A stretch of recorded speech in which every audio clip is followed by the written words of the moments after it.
This season of Shut Off That Noise wishes to gratefully acknowledge that we work and live on the sacred territory of many nations, known and not known, stretching back over 15,000 years when all this was just a continuous black oak savanna. What we now call Toronto has been known as Takaronto, the gathering place, and the place where the trees meet the water, among many other names. It has been inhabited by nations including the Mississaugas of the Credit, the Anishinaabe, the Chippewa, the Haudenosaunee, and the Wendat. This region is now home to many diverse First Nations, Inuit, and Métis peoples, and by people who have chosen to gather here from every place on our planet. This gathering place we call Toronto is covered by Treaty 13, signed with the Mississaugas of the Credit, and the Williams Treaty, signed with multiple Mississaugas and Chippewa bands. Under these treaties, we gather in peace with gratitude and respect to the land and the people that came before us. Well, I'll say it to you. Craig, shut off that noise! This episode of Shut Off That Noise has been kindly sponsored in part by Hollow Log Records and Smoke in the Water, both located at 2227 Dundas Street West in Toronto, and also by Pomp and Circumstance Wedding Photography. Well, welcome back, everyone, to a brand new season of all musical Shut Off That Noise. I'm your host, Craig Raddock, and I'm so pleased to be back. We've got new sponsors and a reinvigorated force behind Shut Off That Noise now. Something that's been a passion of mine, of course, is the music scene in Toronto, and of course you all know that I'm a musician myself. Well, the other night I was very inspired. I went out to just catch a band at Cherry Cola's. I showed up to find out they were actually painting, but that wasn't a big problem because I could just walk down the street to Queen and Bathurst and just start heading east along a stretch of nightclubs, and there's just tons and tons of things to do. Well, the first thing that appealed to me was as I passed the Cameron House and the door opened, I could hear a voice piercing through the air, the way that a jigsaw cuts through plexiglass, for instance, like a 21st century Brenda Lee with a Persian twist. I could hear that familiar voice of Raha Javanfar and Bad Luck Woman and Her Misfortunes emanating from the doors of the Cameron House on Toronto's fabled Queen West, that is now kind of gentrified but was the home of all the nightclubs and bands that I used to see back in the 80s. Indeed, there are obvious comparisons to the voice of Brenda Lee. There's more to it than that. Raha and her band managed to seamlessly blend a massive chunk of 20th century American music like rockabilly, jump blues, swing, and even historic blues that goes back to the iconic voices of Memphis Minnie, Bessie Smith, Ma Rainey. It's a ferocious little blend of sass and grit that will have you tapping your toes and wishing that you knew how to pull off those awesome Lindy Hop moves with your date out on the dance floor. Well, without further ado, I will take you straight to the music. Here is their upcoming single. The CD comes out November 12th. This here is Bad Luck Woman and Her Misfortunes with Cruel Thing.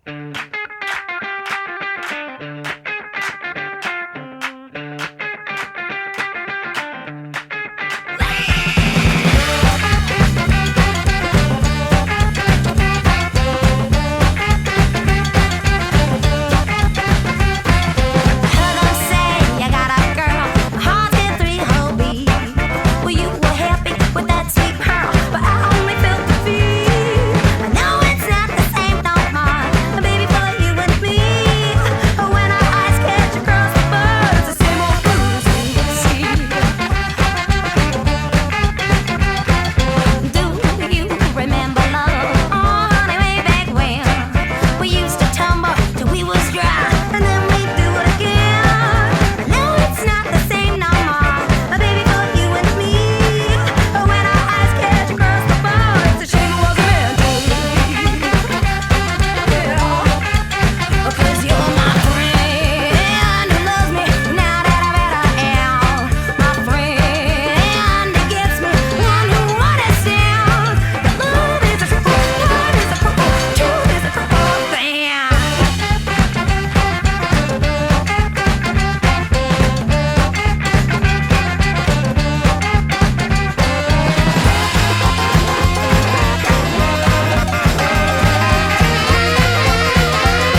Okay, so now that you've had a little musical taste of what we're talking about, I'm going to magically transport you to a couple of weeks ago to Toronto's western end neighborhood, Swansea. It is neither West Toronto, it is neither Etobicoke, it's somewhere in the middle. And we were right across the street from Swansea Town Hall. It was like going to a little town in itself, like another dimension. And Raha and Fraser hosted me at their lovely little apartment. And over some Irish whiskey, we discussed music and the lovely apartment full of musicians that they live in. Yeah. No, we I grew up just one block north of Bloor from here. Oh, you're an Etobicoke kid. Yeah, Bloor West Village. Yeah. Etobicoke is technically the west side of Humber, and we are on the east side of Humber. So we're not yet in Etobicoke. No, we're in Swansea. We're in Swansea, which is neither Etobicoke or Toronto. It was the second last township or whatever that was along with Forest Hill to join the city of Toronto. So in 1967 they finally joined Toronto. So there are still people who they won't even say they're like, oh, I'm Bloor West Village or whatever. They'll be like, no, I'm from Swansea. Yeah, and then we moved in here just almost 3 years ago, and it's because it's a whole apartment of musicians. Can you rehearse in this building somewhere? Yeah, we just rehearse. Rehearse in the living room. Yeah. I rehearse in my living room. Yeah, and so and same with them. If they want to rehearse, we usually just tell each other, oh, we're having a rehearsal tomorrow night. Great, yeah. And we often play with brushes or whatever it has to be. Like, very nice. So come have a look at our music room. Cheers. Sure, cheers. Yeah, cheers. Cheers, everybody. Cheers. Oh, wow. Yeah, this is super nice. And you have every known instrument. We have, we got a bunch of them. There's a Wow, trombone. vintage keys galore. There's a pocket trumpet in that case over there. I'm getting the whirlies. Just looking at it.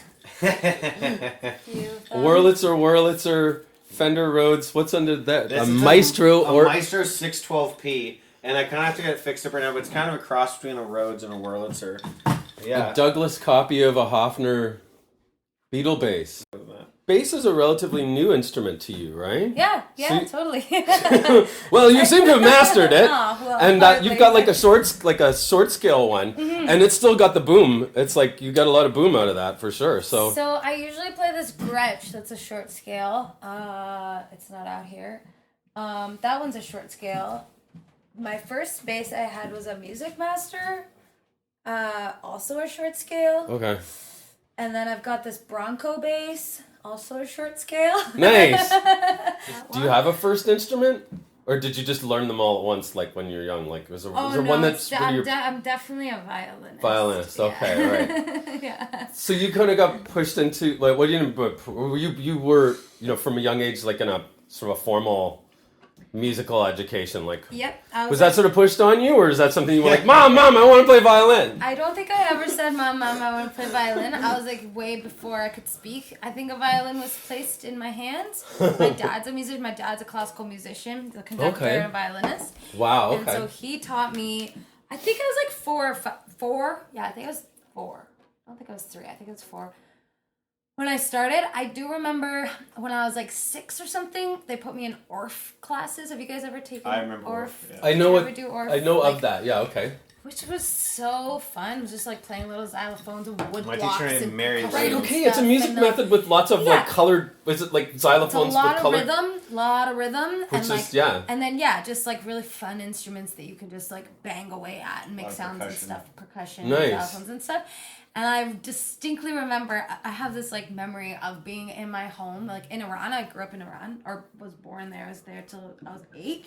And my dad was tying my shoelaces because I was too young and didn't know how to tie my shoelaces. And he was like down there tying my shoelaces, and I was like, I want to quit violin and take a Orff. Like that was like my big statement for the day, that I was gonna quit violin. And they were like, okay, yeah, like we'll talk about that. But then I definitely pursued definitely did violin like all through school and high school, and I guess it was like mid high school when I started to be like, I don't know about pursuing this like classical thing forever kind of thing. But I was playing in orchestras, and I was doing like Kiwanis competitions and doing the whole conservatory Oh, wow, thing, okay. and like I'm an Etobicoke School of the Arts kid. I so- went to Earl Haig. You went to Earl. So there Okay, you so go. we had a similar kind of artsy high Exactly. school kind of thing. So, and then you're also theater too. So at Yeah. Earl Haig, you could probably have a major and a minor. Exactly. So, well, what and happened dabble in was a bunch of things, I right? had the music major at Earl Okay. Haig, and I just unfortunately at the time that program was really not for me, especially being in strings and doing orchestra and stuff, and it just really turned me off of wanting to do music. And the drama kids looked like they were having so much fun, so I was like, well, I'm switching to drama. So then I became a drama major, which is what kind of like propelled me into the world of theater and pursuing theater for post-secondary and going to Ryerson. Okay, and here's the 6th track from the forthcoming album. This one's called Bigger Fish to Fry.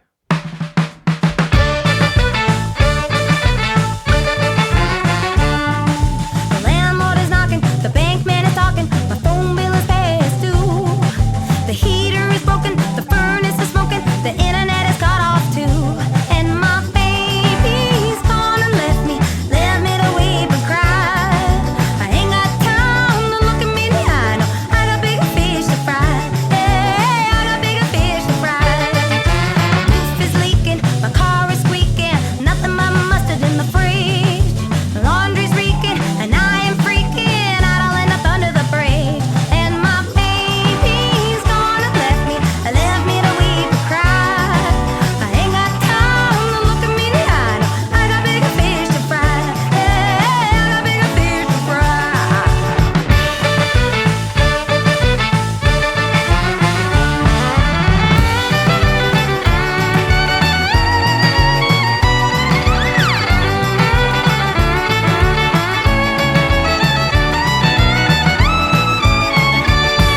My tooth is aching, my knees are shaking, back stiff as a board.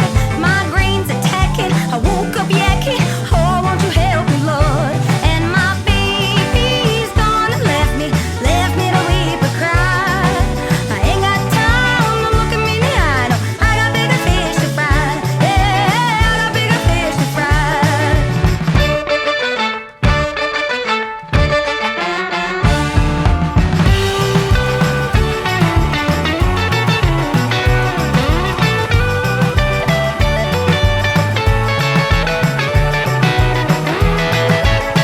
Roof is leaking, car is squeaking, nothing but mustard in the fridge. The laundry's reeking, and I am freaking out, I'll end up under the bridge. And my baby's gone and left me to weep and cry. I ain't got time to look at me in the eye, no, I got bigger fish to fry. Hey, I got bigger fish to fry. I said my baby's gone and left me to weep and cry. I ain't got time to look at me in the eye, asking why you lie, tell him I tried, taking all the pie. Baby, let's get high, you're such a good guy, don't say goodbye, I'll simply just die. Nah, I got bigger fish to fry. Hey, I got bigger fish to fry.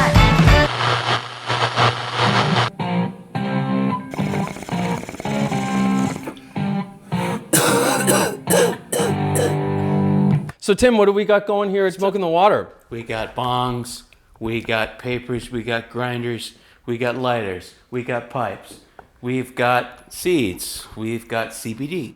Now, CBD is a big thing right now. Even pet owners are coming in for the CBD stuff, right? Yes. Tell me about that. Oh, it's just good whatever ails you. It's a cure-all. Now, I've been doing the CBD oil on my knee, and I've been smoking these little CBD disposables here. How much do we got those for? $15 for the disposable CBD pen. Tell me about what we got going here at Hollow Log. Tell you or the Goonie Birds listening to your snapshot or whatever. Well, I'm hoping that some of them have turntables because we have vinyl and lots of it and all different kinds of vinyl, including the stuff that hardly anyone sells anymore, like the bluegrass and the country and the folk and the Celtic and the kids section and all that stuff, and all the cool records that I don't want to talk about because I'm not cool. Both Hollow Log Records and Smoke in the Water are located at 2227 Dundas Street West in Toronto. If you go down to the store, let them know that you are a Shut Off That Noise listener, and you can get a one-time offer of 10% off anything in both stores. Okay, now let's get back to the interview with Raha Javanfar and Fraser Melvin of Bad Luck Woman and Her Misfortunes. All right, so let's rewind and talk about this little musical marriage here. So, well, wait, you're not married, right? Are you married? Are you engaged?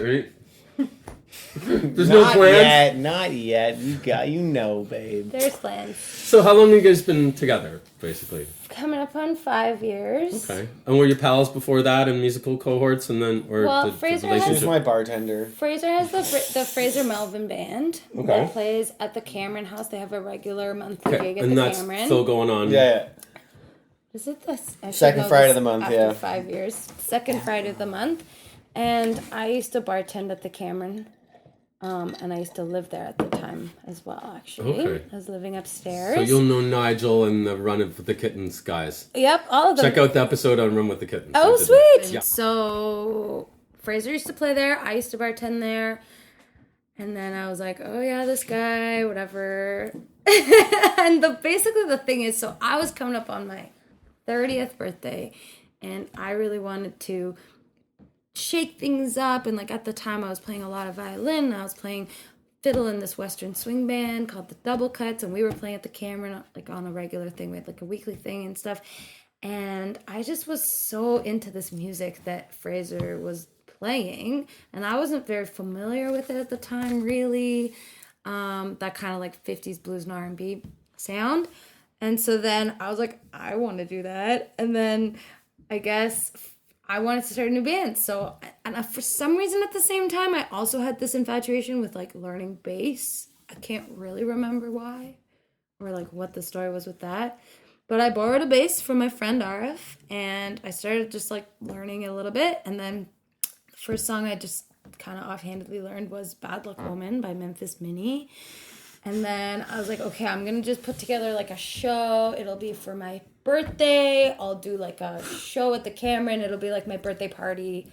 I'll make up a band and I'll front it. Because also at that time I wasn't singing really at all. And I hadn't like really like fronted a band or anything. But I was like, I'm going to do all this stuff. And it's just going to kind of be like, it was kind of like a joke. Like kind of. Like not a joke, but like kind of like a experiment. And I was like, whatever, just for fun, I'm just gonna do this thing this one time. So I put together a band, basically stole his band, like minus the bass player, because I was like, I want to play bass. Yeah, okay, right, yeah. Not you. So Fraser and like everyone else in the band, yeah, exactly. Did you give him a tambourine or something? Like, Console him. Play bass. Just But it was awesome, and the show went really well. And then Bad Luck Woman and her Misfortunes I was like, oh, that's kind of a cool name, like. Bad Luck Woman's like an homage to Memphis Minnie and the song that I first learned, and it kind of a homage to like all those women the too, genre, right? And totally. it is a genre. It's like totally. Yeah, I'm gonna get to some questions about that. Yeah, and just Bad Luck and Misfortune coming up a lot and stuff. Anyway, so then we played that show. Ironically, Fraser was actually not available for the very first gigs. He had a gig already with someone somewhere else in the city. So I ended up getting someone else. Adam Biercolicino was the first guitar player in the band. And then I think Fraser was like not available again for the second one. And it got to this thing where it was like, okay, well, we've played a bunch of gigs. You haven't been at any of them. So you're no longer like up until then he had just been subbing out. And I was like, I think Adam should just be the guitar player in the band. So he was for quite a long time, actually. And then he got fed up and quit. And then I don't really know what happened. Me to replace him. Anyway, it just, long story short, the band stuck. Like, it went really well. That first show was really, really fun. I had the most fun probably that I've ever had on a stage in my life up until that point. Nice. And I was like, this is totally something I really want to do again.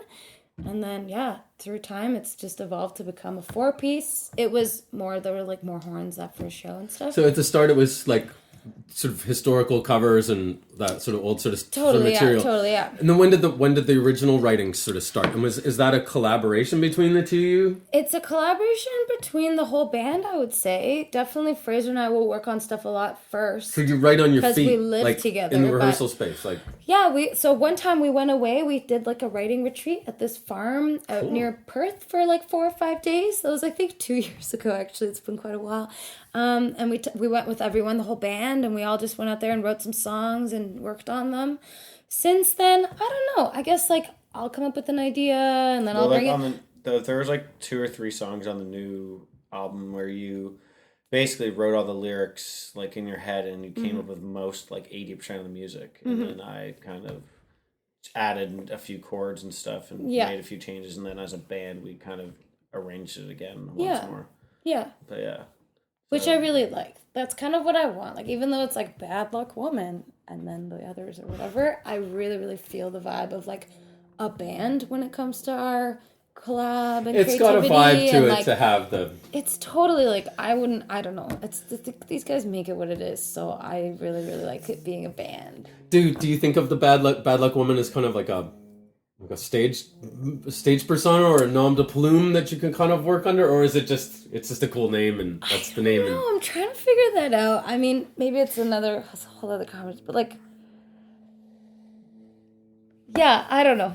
I know. I introduced you like that usually a bunch of gigs when you sit in with us. I'll For say sure. the Bad Luck Woman herself, and then I'll Raha Javanfar. Mm-hmm. But then the other problem with you too is you have the other band, Voodoo Raha and Speedy Wax, where it's like almost another persona, and that one she plays fiddle and it's more like 50s swing Mm-hmm. kind of stuff like that. And it's this other guy who plays guitar, Speedy Wax, who's really good. I don't know about you, but I love having like a persona, because then I can go away and be me again, right? I don't think I've quite figured it out yet, because on the one hand, I completely agree with you. I really like that persona thing as well. On the other hand, there's so much of myself that I want to be on stage. And sometimes I find it really challenging to figure out what the balance is between those things. For example, we're putting out a new record. It's done. It's like at the printers now. It'll be done in the Nice. next couple of weeks. And when we were working on the graphic design for it, for the cover and whatnot, our graphic designer, who did a really marvelous job and was an absolute pleasure to work with, really wanted to push us in the direction of the stylistic tropes of the era and like really trying to fit it into this era specific aesthetic. Right. Which, on the one hand, I understand that impulse and agree with it because so much of what we play fits into that so plainly, it's obvious. On the other hand, there was a part of me that was like, but I also want it to be us. And when you listen to all this music the way that we play it, it is definitely different than how the original versions of these songs were played. It's like a different kind of energy. So anyway, I just really struggled with like, I don't know if I just want it to look like, I don't know. I struggle a little bit with like. So did you go with the antique look, or did you go with something I just can completely? show it to you. It's definitely heavily inspired by that era for sure. So does that kind of era of music resonate with you more than, say, the kind of stuff that's on the radio right now that is like, you know, Drake and Rihanna? Like, I don't know, that stuff doesn't really resonate with me. I'm sorry. I wish it did. Not at all. I know. I wish it did too. I actually do sometimes really like wish that I could get into mainstream music. Like, I'll try once in a while, like go on Spotify and be like, okay, what's like happening out there that people are like actually listening to? And I don't know. I guess I just want to like clarify. I think there's definitely a lot of really awesome music being made. I think that probably most of what's being at the forefront of what's being fed to us, unfortunately, is stuff that I don't necessarily get into. And so sometimes I have too little patience maybe to like dig deep to find what people are doing that I could be interested in. And I think maybe Fraser and I are a bit different this way, where like he really seriously grew up listening to this music. Like all these records you see he's had like his whole life, or like has been accumulating his whole life. And like When you first got a guitar, who was it that you wanted to emulate? Why did you get the guitar? What was burning in you to get? Well, no, it actually is funny. It's one of my best friends. My best friend Tyler. He had a guitar, and he has a really good ear. And I remember him like learning guitar. He like taught himself a few things. I was like, oh damn, Tyler's doing that. Like I want to do that. That's cool. And then I got a guitar, and then the teacher I ended up getting, Jeff Peacock. He was a really good teacher, so I ended up latching onto it. And then I just like, you know, come home from school every day and just like put on the whole Are You Experienced album, or like Paul Butterfield's first album, and just like play along with front to back and just like keep playing. My parents and sisters were like, shut the fuck up. What is out there right now that is like kind of in the same field as what you guys are doing that you really like even in the local scene? Oh, here? Bywater Call. yeah, I was about to say, like, I love listening to like my friends' albums. Of not just in the same genre, but anybody who's making anything. I was listening to my friend Angie Hiltz's new record she just released on. Sounds amazing. Or the Man with the Scream, Jay Bywater, Swinnerton. Jay Swinnerton's new album. I don't know. There's so many of our friends putting out stuff and making really awesome stuff. So Fat as fuck. nowadays, I try to make a bigger effort to, just listen to those. And Lots of great stuff in the blues community in Canada and Toronto. Like, so July, you were on the front cover of the Maple Blues magazine, and you're firmly steeped in that community now. So you've got Women's Blues Review coming up in November. You're a big part of that, and you're going to host the Maple Blues Awards? yeah. So what happens if you win an award? Do you have to present it to yourself, or are you going to like magically appear from the audience and come out, or is there like a hologram of you? Well, highly doubtful that I will win it. Are you nominated for something? No. Not this year. Oh, that's Raha's not nominated for anything. She can host it this year. Well, to be honest, I don't know that's her little if consolation. I honey. feel like we didn't get our album out really early enough to like get into the running for that. But also, I think it happened once before where because there's presenters, Right. So like the host introduces the presenters, and then the presenters. Do you get to do some of your shtick? Because like your in between song banter is actually I really love your deadpan I'm gonna humor. You're stick really the good. shit out of that show. Do you That's just my stick plan. it all? You stick it all the way with your can't stick, wait, honey. I yeah. love your stick. Yeah, I can't wait. I'm super excited. I love doing stuff like that, emceeing, talking into a microphone. Awesome, It's like, awesome. Bring it on. Yeah, I'm super excited. super looking forward to that. And really grateful, actually. You mentioned how that community, like, they've really embraced our band, and from the get-go, I think it was like a really great response and reception of us from when we performed at the talent search the Toronto Blues Society puts on, and everything since then has been really great with the support that they've provided. Okay, and here's one more track from Bad Luck Woman and Her Misfortunes from the new album coming out. It's called Cruel Thing. This track is called It Ain't Gonna Happen Again.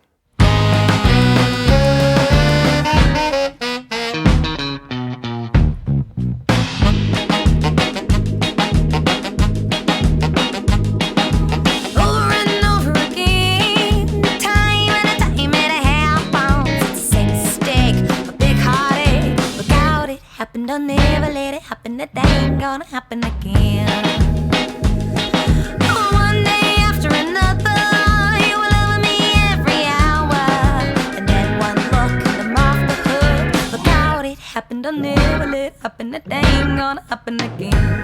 Well, you're making me a fool when you're acting all cool, and it feels so right when you hold me tight, but it won't be long, no, till I know it's wrong.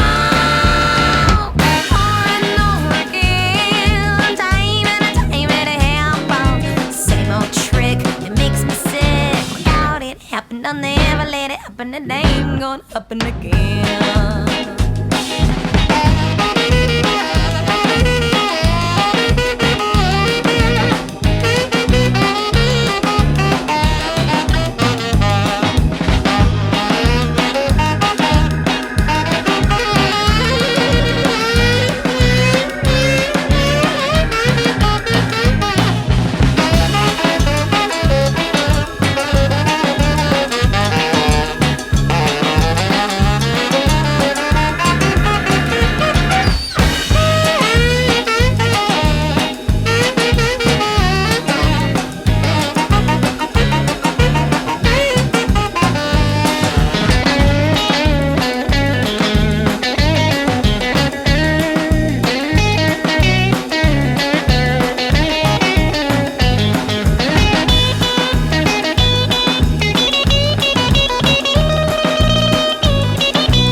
I'll never let it happen, it ain't gonna happen again. Oh, look out, it happened, I'll never let it happen, it ain't gonna happen again. Oh, it ain't gonna happen again.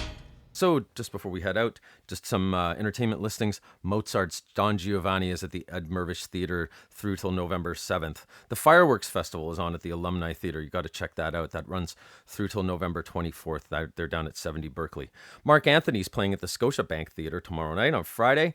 Movies coming out this weekend. Dr. Sleep opens Friday. Midway, Last Christmas, and Playing with Fire. Indie Week is coming up November 13th to 17th, and we're going to be featuring Old Major on the next next show, and they've got a performance in that festival. So I'd like to say a big thank you to Raha and Fraser for having me over to their place. It was a lot of fun to hang out with them and sip on some Irish whiskey.